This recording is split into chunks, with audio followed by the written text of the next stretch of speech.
আসসালামু আলাইকুম ওয়া রাহমাতুল্লাহ। কর্ম এবং তার প্রতিকার।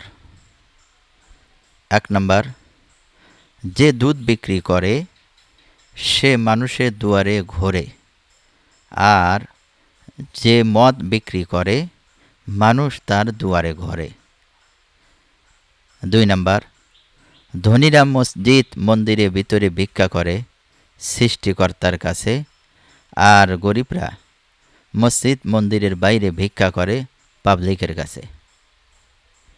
৩, মৃত্যুদিন পালন করা হয় মোমবাতি জ্বালিয়ে, আর জন্মদিন পালন করা হয় মোমবাতি নিভিয়ে। ৪ নাম্বার, মানুষকে বাঘ সিংহের সাথে তুলনা করলে খুশি হয়, তবে জন্তু বললে রাগ হয়। বাঘ সিংহ তবে কি?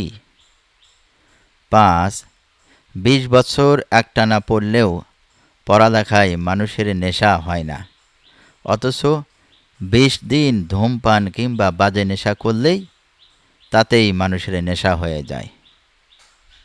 ৬, বরযাত্রায় মানুষ যায় আগে আর বর যায় পিছনে, আর সব যাত্রায় লাশ যায় আগে আর মানুষ যায় পিছনে। ৭, তিক্ত কথা তিতা জিনিস মানুষের পছন্দ না, এমনকি তিতা জিনিসকে পোকাও পছন্দ করে না। ৮ নাম্বার, ভোরে ওঠা খুবই ভালো, সেটা মানুষ করতে চায় না। রাত জাগা খুবই খারাপ, সেটা মানুষ করে। ৯, অবৈধ পথের ধনী মানুষ সমাজে সম্মানিত, বৈধ পথের গরিব মানুষ সমাজে অবহেলিত।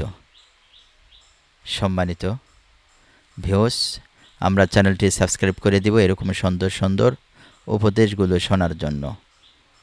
আসসালামু আলাইকুম ওয়া রাহমাতুল্লাহ।